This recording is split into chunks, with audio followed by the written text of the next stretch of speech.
Good morning, everyone. Welcome back to another episode of Tavern Talk. We are on Act 2, Starlight Sonata, Chapter 8. It's either 8 or 10. I think this is 10. But I am ready to continue on. And with the chapter, we have met so many interesting characters, and I'm excited to see more. I believe this is Chapter 9. I can't read Roman numerals? I don't remember. Let's see what today brings us. Oh, Fable. Hello.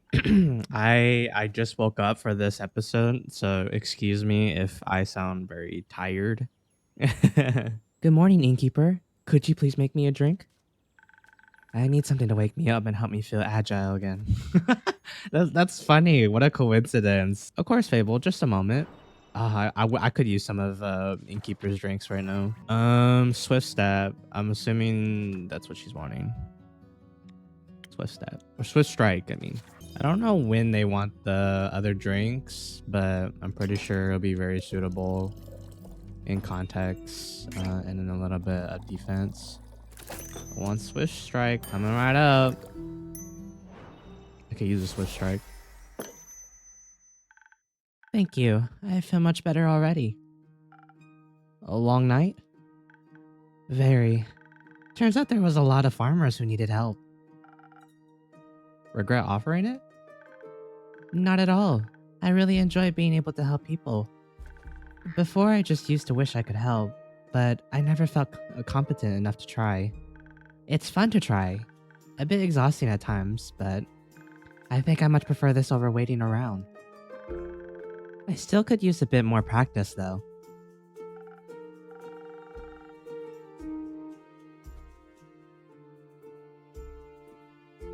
That's fair. Just make sure you're also practicing taking breaks. You'll have a much easier time helping other people if you're not close to passing out yourself. That's what your drinks are for. My drinks are not a gateway to burnout. I admire your kindness, Fable, but you too should fall under the umbrella of people you're being kind to. I mean, I am pretty good at falling. You're pretty good at a lot of things. I try. I know. Stay and have a rest now, okay? Okay. Thank you.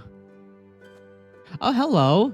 Good day to you, innkeeper. Is that an ooh face you just did? Good day to you too, adventurer. Yes, an adventurer. That is what I am indeed. I come here seeking a drink. What a coincidence. I do happen to have some of those in stock. What can I get you? What kind of drinks do you adventurers usually get? Whatever drink they desire. Then, well, I could do something with that tastes good. Of course. Perhaps something that could protect me from my foes. Defense is the base of every adventurer's skill set, is it not? Possibly. Let's try it out. Okay, so he wants a Frosted Lagoon. So let's give him a Frosted Lagoon. Let's give him a Frosted Lagoon.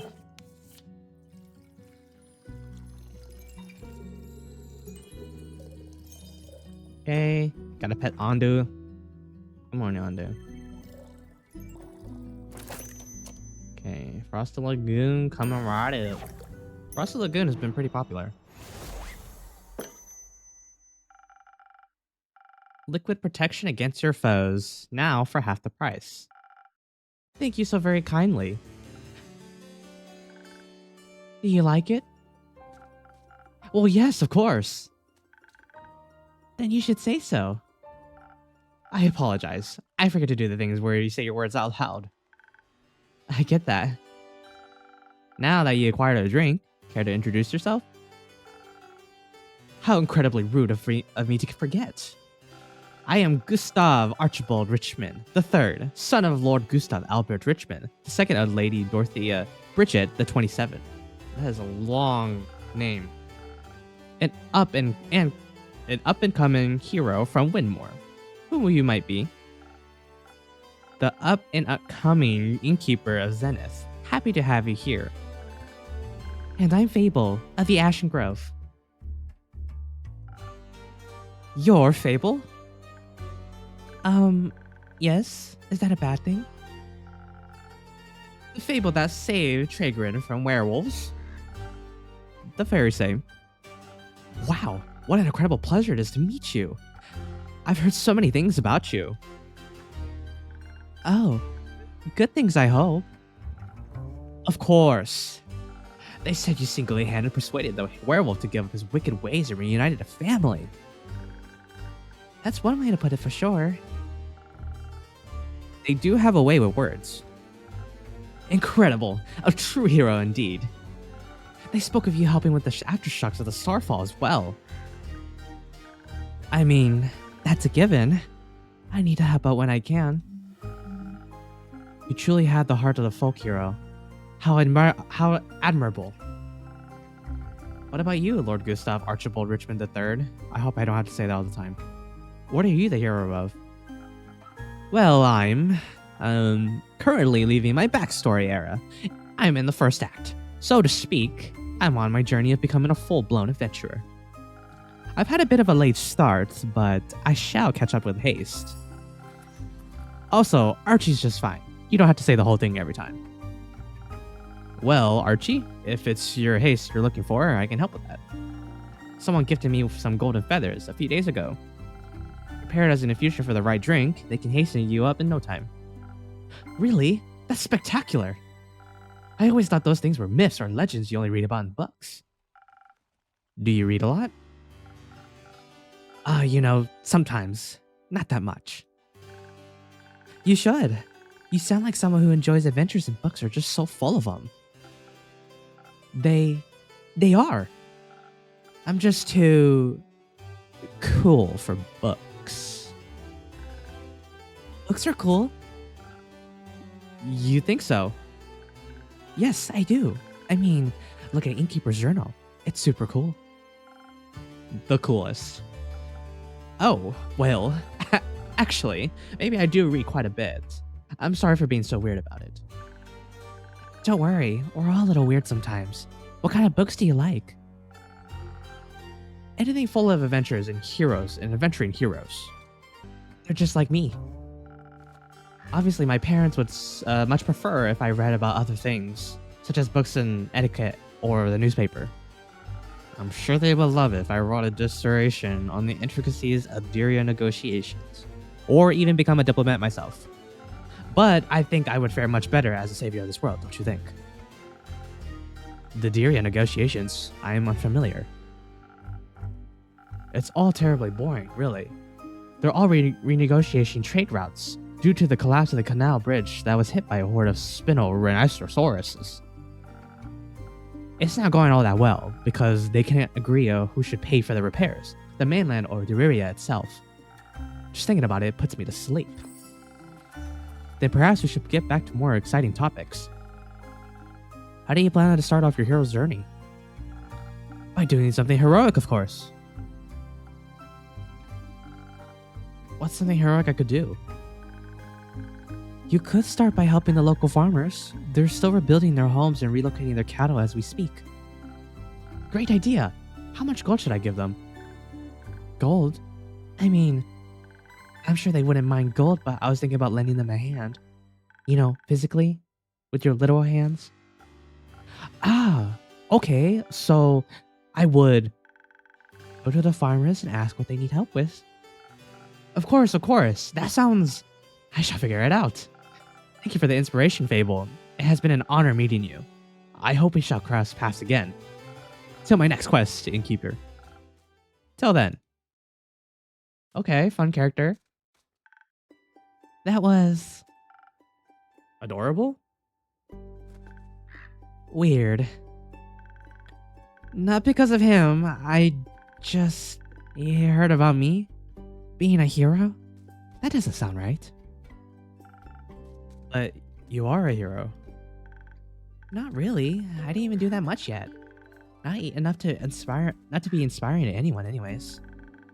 There are much greater heroes than me out there. He wasn't impressed by other heroes. He was impressed by you. That's nice. You don't sound very happy about it. I am. It's really flattering, but I just don't think I did enough to deserve his praise. I'm just some elf.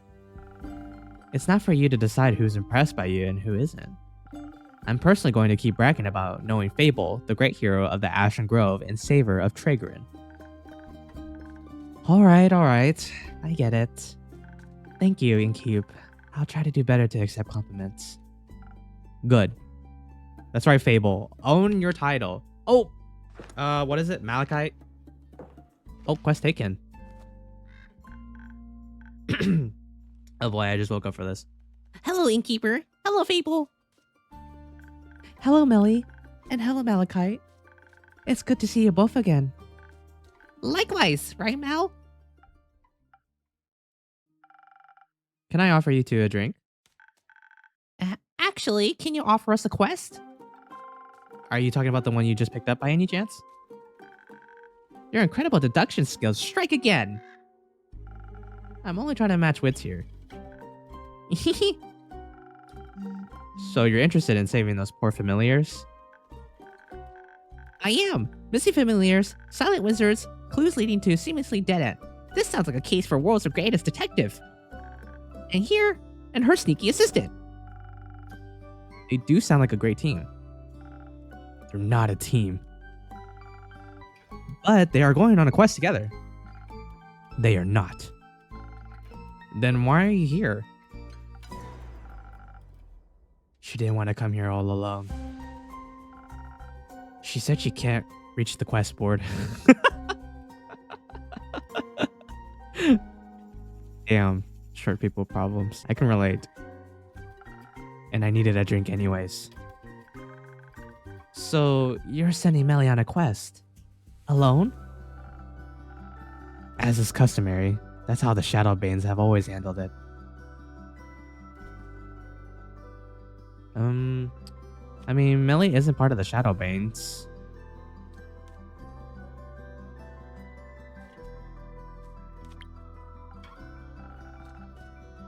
She wishes to walk the path of the thieves. So she must embrace their lifestyle. I think she's trying to walk the path of a detective. And that just sounds dangerous. And negligent. I agree. You're not coming with me? No. Why not? I just explained that. Badly. You have to come with me. Why? It's clearly a job for two people. There's no job that can't be done alone. What if I need someone to sneak into the crime scene to gather evidence? Didn't you want to go on the quest test? To test your stealth training? But what if I get nervous? What if I forget how to be stealthy? Or what if no one of the familiars want to talk to me? I don't know, Melina. And what if I come back and you've been eaten by a T-Rex? Who cares? I do. The T-Rex threat is much lower in Zoford. I think you should go with her. I think you should mind your own business. Don't sass with me, I give you drinks. And I think you should make a better decision. Melli is right. You two make a good team, especially for this case. So stop hiding from the imaginary T-Rex of emotional vulnerability and just go on with this familiar themed vacation. You might even enjoy it. Listen, Melina. Even if I wanted to come with you, I couldn't. I've got obligations. Things to do. You're a thief. You don't have fixed working hours. And you don't have any other friends waiting for you. Maybe not. But I do have sheepfish to take care of. You have sheepfish? I do. His name is Rufus, and he doesn't do well alone. Plus he needs to be fed, and to do his daily crossword puzzles. Otherwise his wool will get strawy. Oh, well, you're right. You can't just leave Rufus alone. He'll get lonely. Yeah. I could take care of Rufus. What? Well, I live nearby, and I'm very good with animals.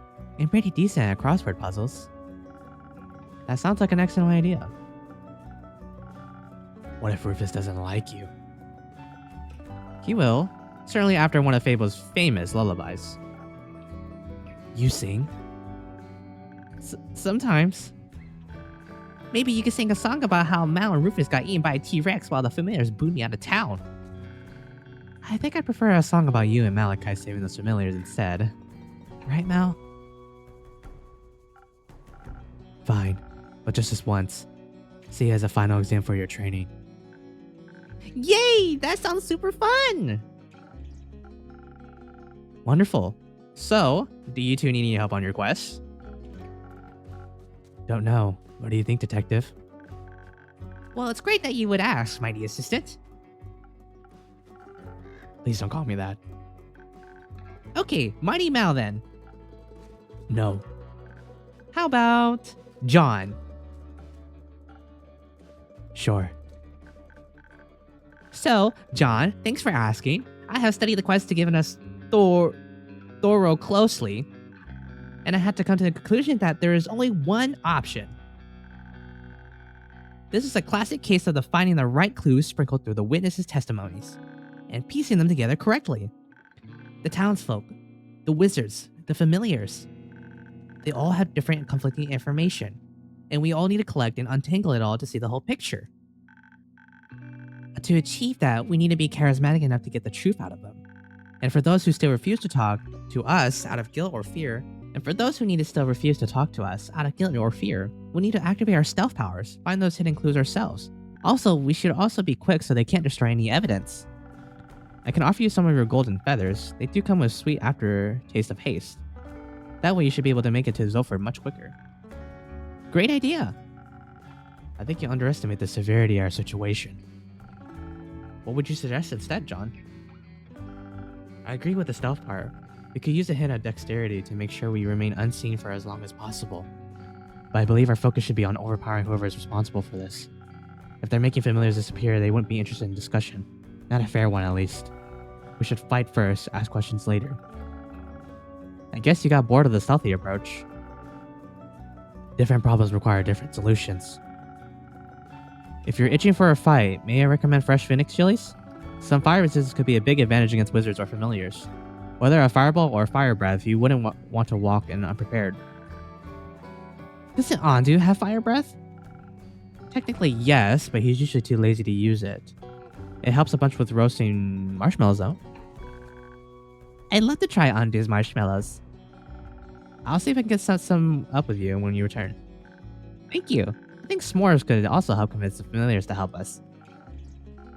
That's ridiculous. A dagger would be far more convincing. I think both could work. Innkeeper, what do you think? They definitely need a lot of bit of dexterity for sneaking around, but what they should pair it with? Haste for a quick arrival and charisma for smooth talking, or pure strength and some fire resistance. Let me think about it. This is one of the... See, this is where they come in with the drinks, I think. Because they're going to require these ingredients. I think they should go with... I think that may be their best interest to... get high dexterity. Because if we look at it... they're looking for a charisma and speed infusion. So I think they should do that because they're taking Melli too. I don't think Melli's a fighter. Because if you think about it, Melli seems more charismatic than anything and very intelligent. So let me find a drink. So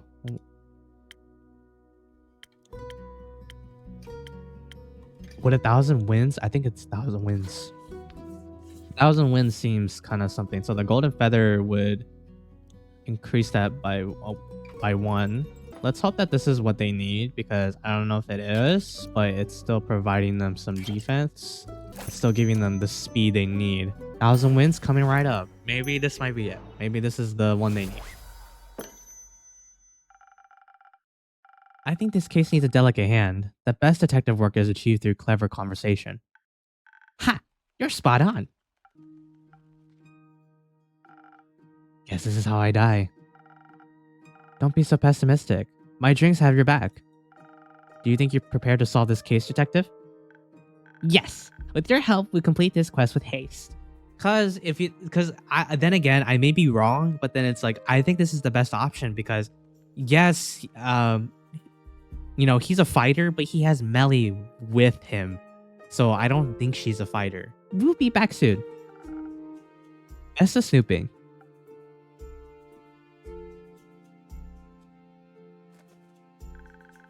I should go with them to pick up that sheepfish before they disappear into the night. Don't forget to sing him a lullaby. Rufus or John? Rufus. Right, obviously. I'm gonna go now. Okay. Have fun, Fable. Okay, that clears us for the night. I don't know if we're closing. Oh, we skipped straight to the morning? Oh, it's the druid again. I forgot what kind of voice I gave her. Innkeeper? Chrissy, glad to see you're alright. Likewise, good to see you and the tavern are unharmed. It's quite the disaster out there. And I'm just passing through. Don't have time to stay for long. Need to check on the cottage. And the birds. And Fable. I'm sure everything is as it was. The canopies of the grove are sturdy after all. Which is why I chose to make it my own. That and the landscape. I hope your trip was nice at least. Oh, it was. It felt good to recharge and refill the creative juices. We walked a lot actually. Almost mapped out the whole island. We also hiked to the foot of the Borean Ridge where the auroras touch the peaks. I heard the view is quite remarkable. It was. I'd never seen anything like it before. It was the first time I got to catch a glimpse of them. Also caught a glimpse of the infamous Banshee. Oh, the Banshee. Everyone told us to avoid the lonely lagoon because of her, but it's too beautiful to ignore. I doubt the Banshee means any harm.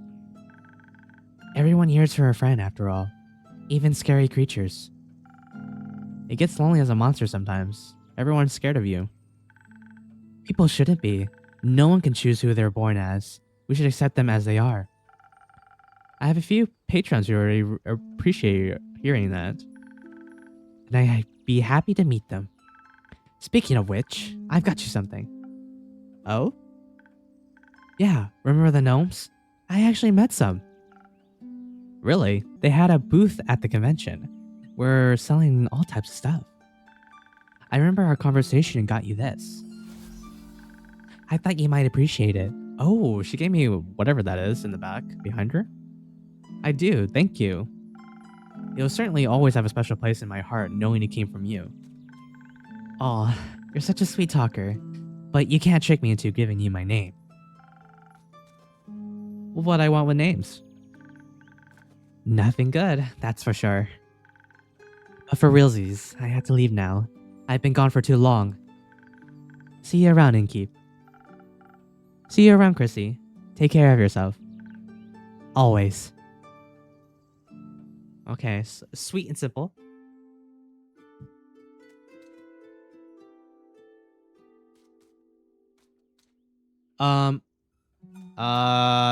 Hello? Looks like they just came out from the swamp. Oh, we know this person. Baya, good to see you again. It's been a while. Yes, a while. A while. 6,000 years. More like 2 months. Oh, I thought I hibernated longer. You hibernated? At this time of year?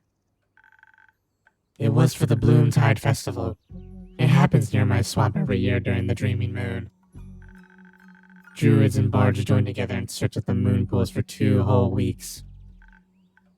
They dance, they laugh, they scatter pretty little flowers everywhere. They hope if they can saturate the lands, it will help lead them to the reflection of the cosmos. You mean the set of mythical lakes that's said to reflect all of the 7 moons at once? Yes. Ever since the Twilight Chasm portaled open within them, A mere 30 years ago, travelers have become increasingly obsessed with bathing in their beauty. Such festivities sound exciting. No! They are loud. With their songs and their arguing about getting lost in the endless maze of the marshes.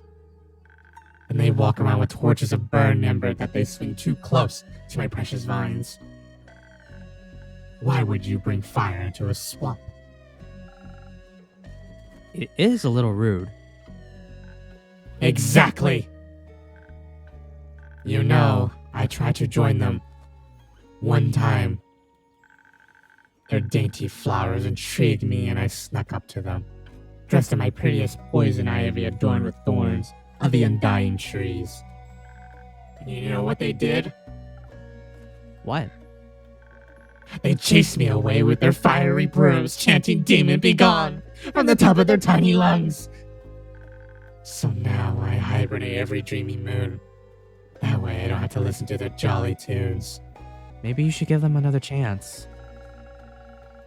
Very few Gaians are familiar with the creatures of the bogs, only with the stories about their bone-crushing teeth. What's wrong with bone-crushing teeth? They think you might want to crush their bones with them.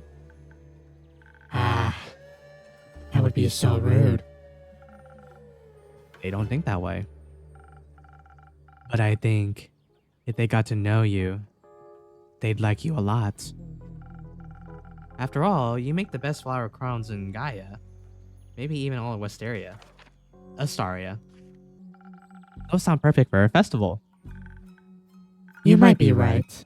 Maybe I'll greet them with some flower crowns next year. I could even open a seasonal flower crown store.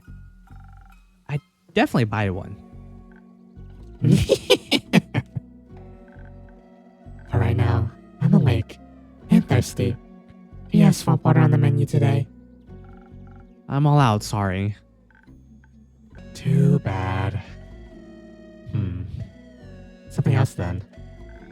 Do you still have those drinks that make you as sturdy as tree bark? In case their torches come near me again? In fact, I still do. Give me one moment. Oh, do they want an infusion? Oh no, they don't. They just want a frosted lagoon. Coming right up, Baya. I love that it's not just like the people, that like there are some monsters too. Monsters that are joining the tavern because it's open to all.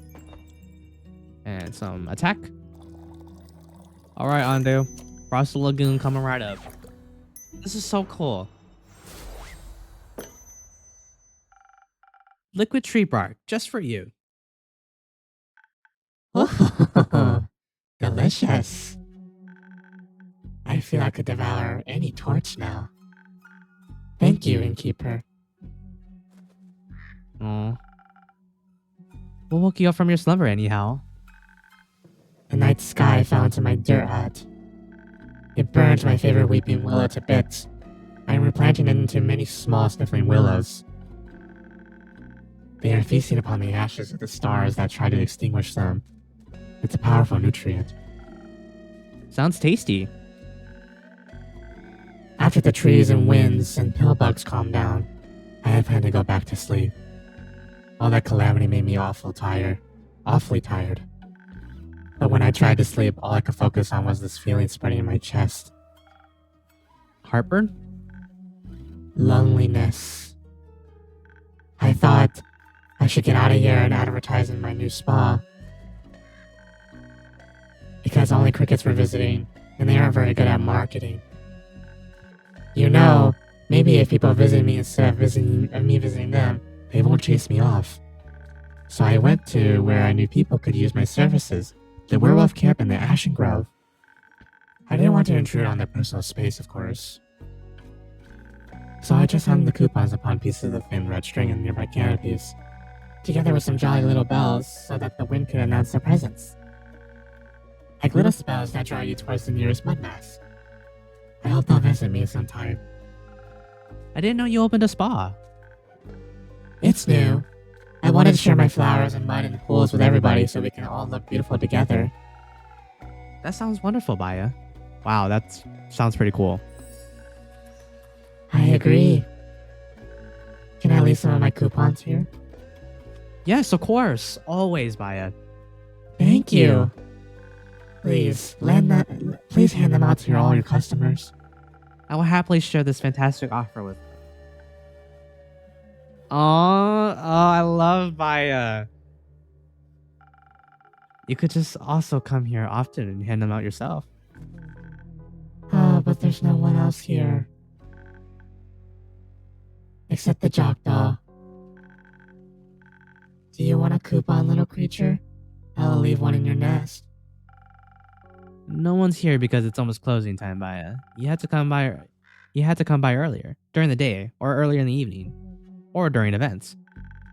But there will be people here. Yes, I believe that's the point. Too scary. I shall go now. Don't forget to hand out my coupons. Will do. Okay. Very introverted. Well, they tried being extroverted, and that kind of backfired. Alright, Onadu. Time for some food. Dust the floors, and call it a night.